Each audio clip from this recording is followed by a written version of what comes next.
me, Krendor, and today we're going to be taking a look at some of the Blood Bowl 2nd Edition official rules, mainly because I think some of these are going to be in Blood Bowl 3, so I'm very curious. I've already looked at a decent amount of it. I also dry brushed this guy a little more, so now he's got a little more pop. So you can see here I did like a bluish gray dry brush, and he's popping out a bit more. Actually, I can't see my own thing. Oh, let me spin my monitor around. There we go. There it is. Nice. So yeah, I think he's actually looking pretty good now. He's coming along. I don't know if I like the inside blue wings. So I don't know if like I should dry brush that. I think if I dry brush it this color or something, that might help a lot. And then I might repaint the outside or dry brush those two. I don't know. I thought I'd like the really bright blue, but I don't. I'd rather it be more of a, almost like a Xandri dust, not a Xandri dust, maybe like a Morghast bone would be cool. I think that might be better. So I might paint over this. I don't know. I'm not sure yet. Let me know what you think. Either way, let's browse on through here. So I'm not going to go through like the whole book. I'm just going to bring up some of the things I really like. Starting with a lot of the artwork. A lot of the artwork is like really cool. Hold on. Here we go.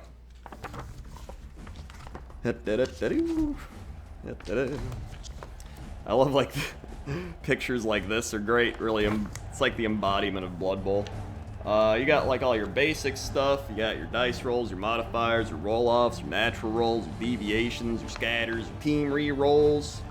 All that good stuff that we already know about. Well, most of us. I'm going to be making a new, like, how to get into Blood Bowl. So that'll be a fun video.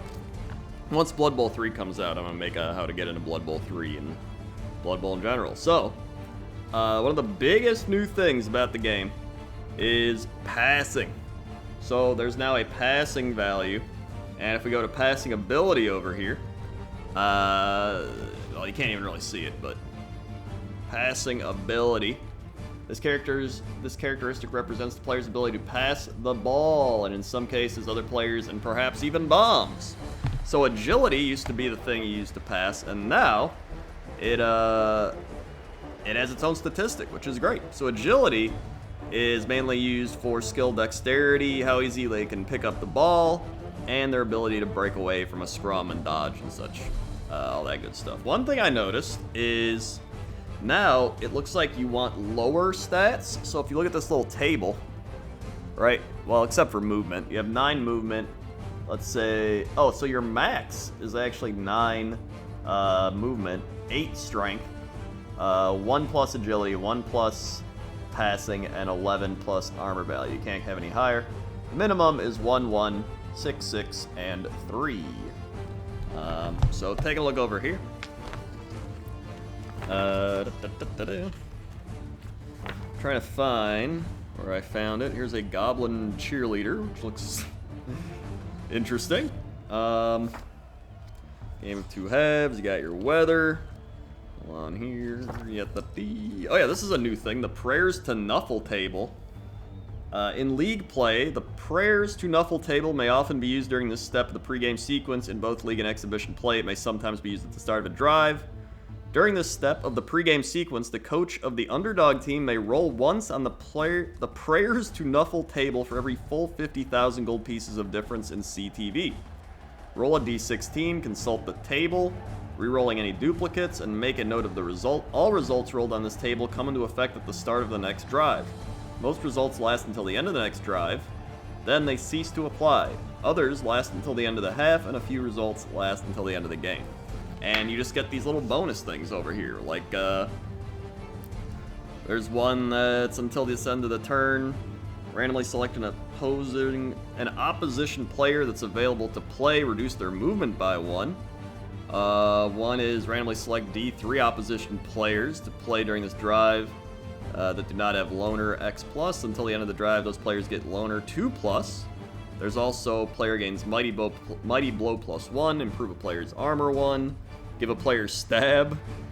What was another good one? One was like, here, any player on your team that causes a casualty earns 3 SPP rather than 2 until the end of this drive. So yeah, it's just a bunch of really wacky stuff. They added throw a rock to this, and they removed it from the kickoff table, from what I've seen. At the end of the team turn, roll d6. On a roll 5+, an angry fan throws a rock at that player. What's that shit? An opposition player stall. So is stalling a new thing, or is that just like if you don't move? Or, I don't know, I need to read more into that, but it's just it's a cool little table thing. I don't know if they're going to put it in the actual game on the video game, or if it's just a physical edition thing. So I learned about trap doors apparently are a thing in the physical edition. I didn't even know that was a thing, since it's not in the virtual edition. So taking a look here, you know what? I'm just going to go back towards the teams. So if you look at the teams back here, I'll go to like a high agility team like Skaven. There we go. So Skaven. If you look at Skaven, it looks like their throwers have. I get you a good view here. Whoop. Skaven Clan Rat lineman 73348. Throwers 73328. And the passing is a 2+. So it used to be, you're right, you have like, oh, I have like a 4 agility or something. That was good. So now it looks like it's lower is better, because that's now what you need to roll in order to pull it off. And I think there was a thing that describes it back here. Let me find it. Here we go. What can possibly go wrong? Players have an agility, or passing of 1+. It might seem that such players cannot fail when testing against these characteristics, but that is unfortunately not the case. Remember that when testing against players' agility or passing, any roll of a natural 1 is a fail, and any roll of a 6 is going to succeed. And there's modifiers. So for example, a player with an agility of 1+ may need to find themselves subject to a -2 modifier, in which case you would need to roll a 3 or higher to pass an agility test, because you should roll a 2 and apply the -2 modifier. The result would be 0, which is lower than 1. So, yeah, you want lower statistics compared to now, where you want higher statistics. I found that interesting. And now the armor is also, I believe, what you need to roll in order to break the armor. So it used to be like, oh, I have 7 armor, so you need to roll an 8+. And now I think it's just, your armor is like, if it's a 9+, you gotta roll a 9+. So I think they're simplifying a lot of the statistics, which is really nice, actually. I think it's great. But some of the big things I wanted to get to are in the skills part.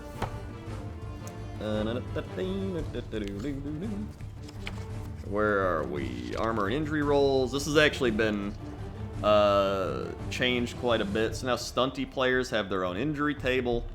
2 to 6 is stun, 7/8's knockout, 9's badly hurt, 10 is casualty, and then on the normal roll, 1 to 6 badly hurt, injury rolls. 2 to 7 is stunned, 8/9's knocked out, and 10+ is a casualty. And then you have the casualty table, which is now a D16.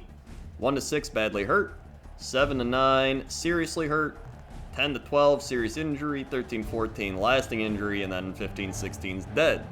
So, again, a little more simplified compared to what it used to be.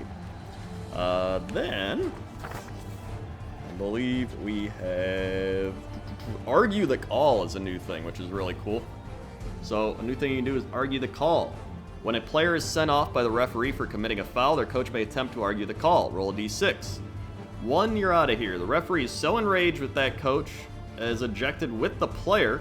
For the remainder of this game, you may no longer argue the call and must apply a -1 modifier when rolling for brilliant coaching, which I think, is that the kickoff table? I think it's the kickoff table, right?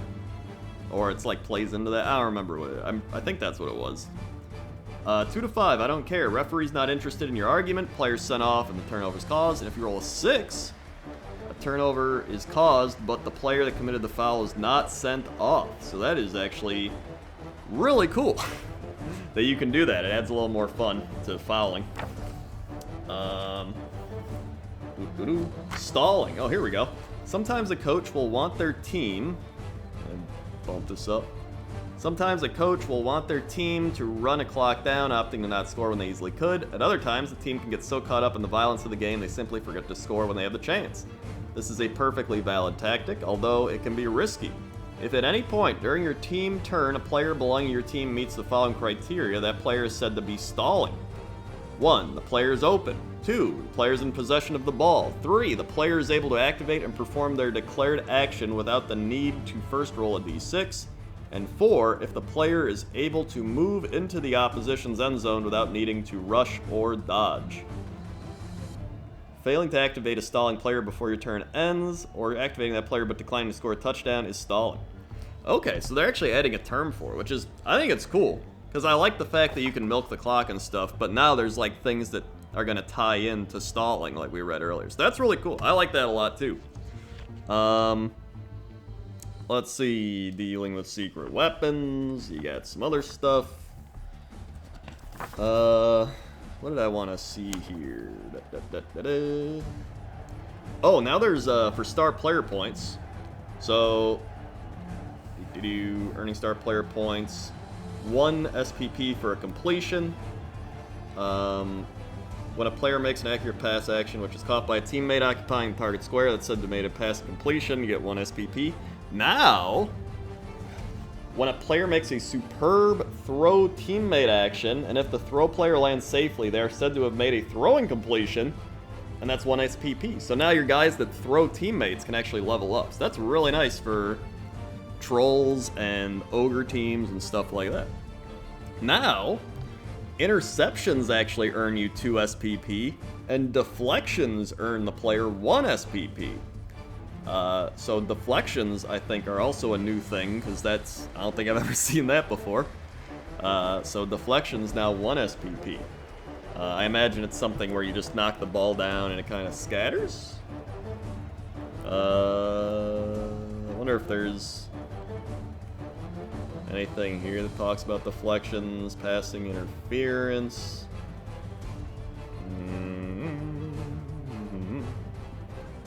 Passing the ball, pass interference. Unless the pass was fumbled, one opposition player may be able to attempt to interfere with the pass, hoping to deflect or intercept it. Okay. Let's see if they talk about it. Passing interference. Oh, here we go. To determine if the opposition players are able to attempt passing interference, place the ranged ruler, blah, blah, blah, blah. Standing players now lost their tackle zone. Occupying a square between the square occupied by the blah-ba-doo and the square blah-ba-da. If the player is attempting to interfere with accurate pass, -3 modifier. Okay, I just want to know what happens. Oh, here we go. If the agility test is passed, the player's attempt to interfere with the pass has been successful and the pass has been deflected. The pass is interrupted and the action immediately ends.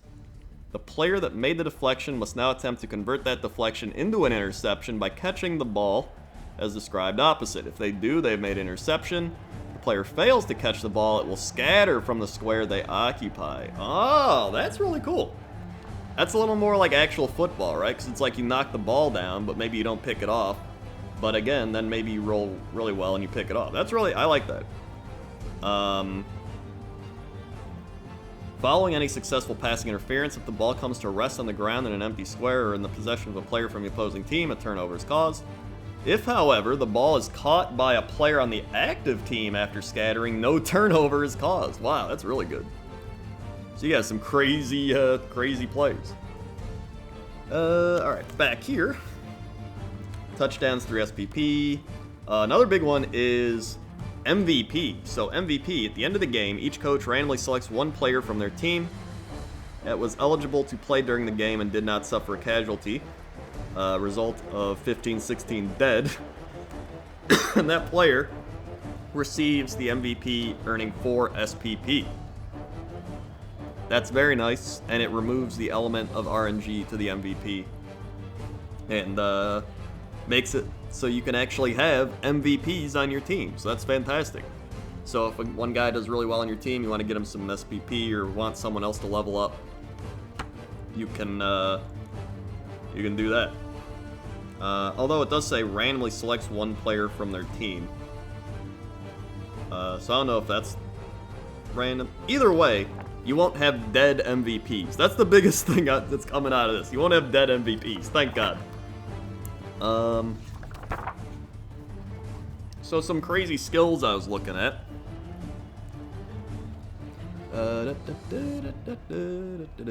Safe pair of hands. If this player is knocked down or placed prone, whilst in possession of the ball is not bounced. Instead, you may place the ball in an unoccupied square adjacent to the one this player occupies when they become prone. So that's kind of cool. Another cool one that I saw.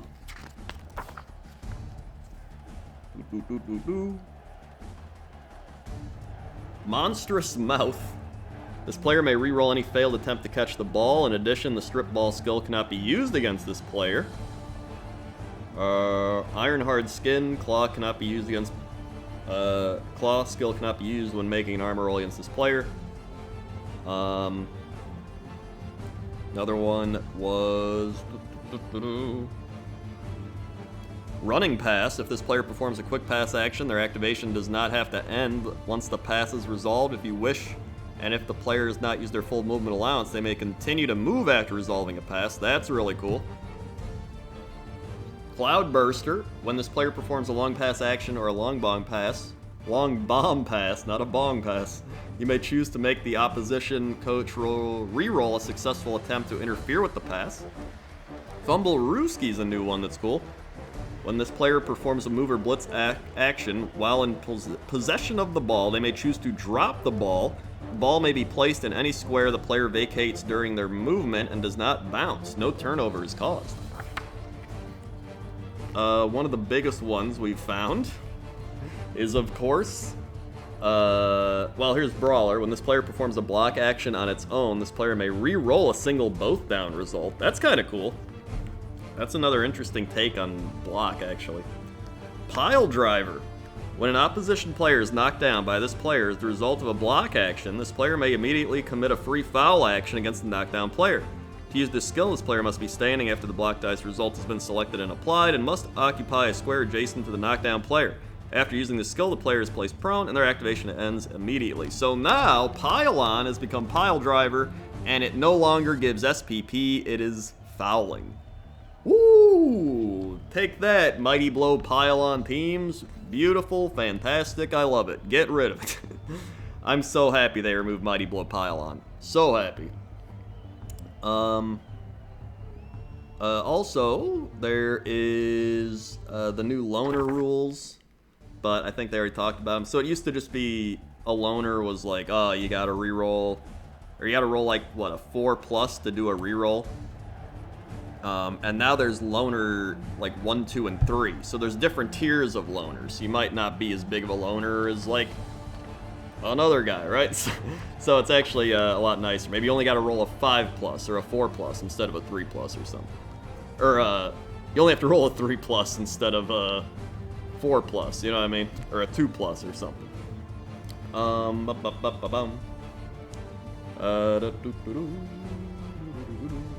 Let's see, what else is cool here that I haven't seen? Kick Teammate's a new one. Once per team turn, in addition to another player performing either a pass or throw teammate action, a single player with this trait can attempt to kick a teammate. An attempt to kick a standing teammate with the right stuff trait that is in the square adjacent to them. However, if the kick teammate special action is fumbled, kick player is automatically removed from play and an injury roll is made. So you essentially just kick the dude and try to get him downfield, or you just injure him from kicking him. So I love that. You got some plague-ridden stuff. No hands, a new thing. Players unable to take possession of the ball. They may not pick it up. Any attempt to do so will automatically fail. Ball will bounce.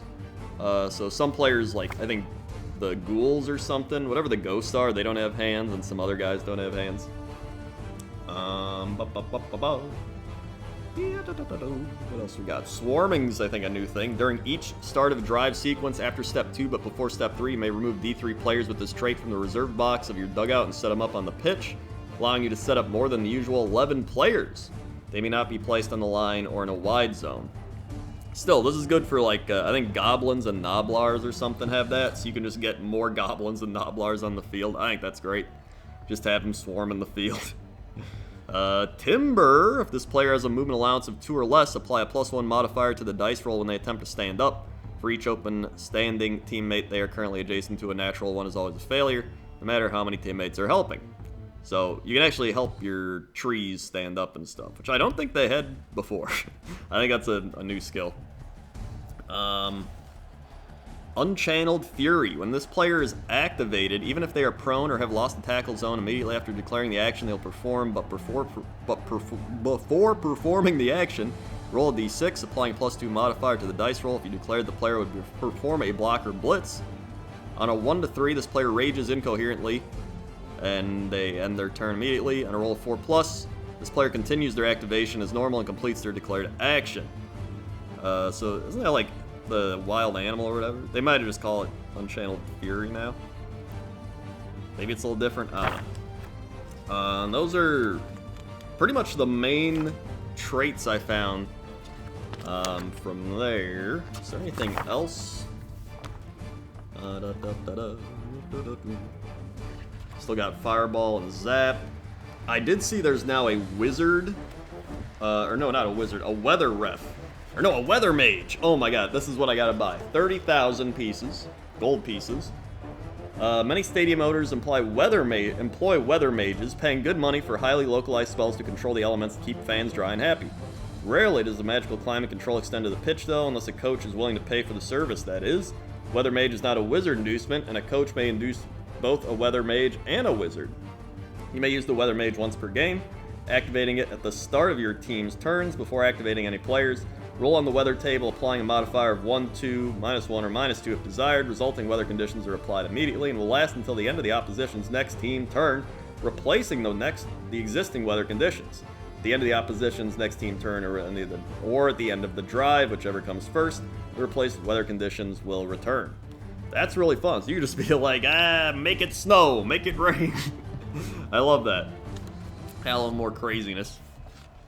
And, those were the biggest things I pretty much took from browsing through this book. There's probably a bunch of stuff I missed because I kind of just skimmed over it pretty quickly. I'm going to do a little more reading and kind of read through everything, but so far this book seems great. I love it. I'm excited for the new edition of Blood Bowl. I'm excited for Blood Bowl 3, and yeah.